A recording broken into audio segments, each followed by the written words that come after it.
Situé sur le trajet des voies respiratoires et constituant un véritable carrefour entre les voies aériennes supérieures et les voies digestives, le larynx est l'organe indispensable à la formation de la voix. Localisé dans la partie médiane du cou, il est formé par un squelette cartilagineux pouvant s'articuler grâce à un ensemble de ligaments et de muscles. Le cartilage cricoïde a une forme d'anneau rigide. C'est le seul des cartilages laryngés qui est totalement fermé. Il donne la taille des voies respiratoires. Il est uni à la trachée. Les cartilages aryténoïdes sont des cartilages mobiles qui assurent l'essentiel de la fonction laryngée. Ce sont leurs mouvements sur le cricoïde qui permettent la phonation. Le cartilage thyroïde se situe au-dessus et en avant du cricoïde. Il a une forme de livre ouvert posé verticalement, dont la saillie cervicale sous le menton dessine la pomme d'Adam. L'os hyoïde est situé horizontalement et tout en haut du cou. Sur cet os s'insèrent le larynx, la base de la langue et certains muscles du voile du palais.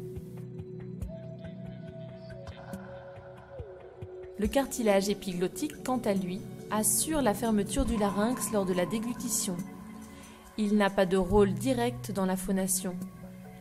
L'épiglotte est uni au thyroïde.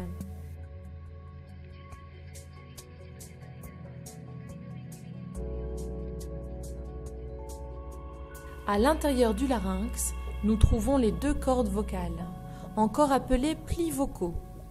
L'espace entre les cordes vocales s'appelle la glotte. Les cordes vocales vibrent et s'écartent plus ou moins en fonction du son que l'on veut émettre. Ce sont les articulations entre les cartilages qui vont permettre que les cordes vocales se rapprochent ou s'éloignent. On relève l'existence de deux articulations fondamentales du larynx.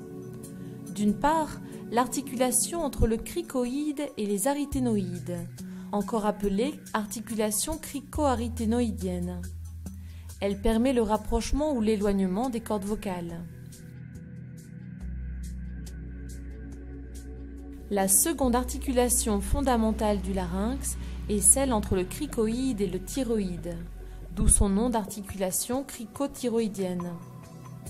On observe un mouvement de bascule assuré par les muscles cricothyroïdiens, plus communément appelés tenseurs des cordes vocales.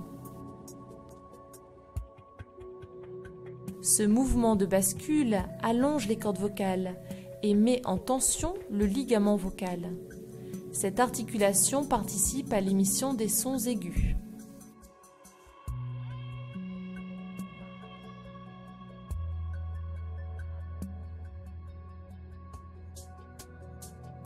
Voyons précisément comment est produite la voix. Quand nous inspirons, la glotte est ouverte pour que l'air circule. Quand nous voulons parler ou chanter, le cerveau donne l'ordre à nos cordes vocales de se rapprocher.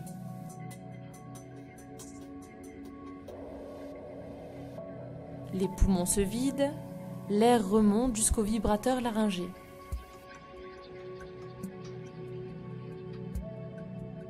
Les cordes vocales sont en contact. L'air expiratoire fait pression, il appuie et finit par passer. Ce passage a pour effet de faire vibrer les cordes qui s'entr'ouvrent.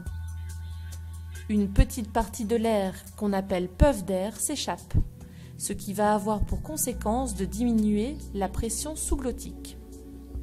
L'élasticité des cordes vocales joue et leur force de rappel provoque un nouvel accolement et la fermeture de la glotte. Les cordes vocales vont s'entr'ouvrir et se refermer des centaines de fois par seconde, en laissant passer à chaque fois un puff d'air. Elles vibrent, l'air ainsi découpé vibre aussi. Les vibrations ainsi produites vont se propager dans la gorge, puis la bouche, et rencontrer les résonateurs qui vont les amplifier. Puis, les mouvements de la mâchoire, de la langue, des lèvres et du voile du palais vont sculpter les vibrations et produire le timbre qui est propre à chaque individu.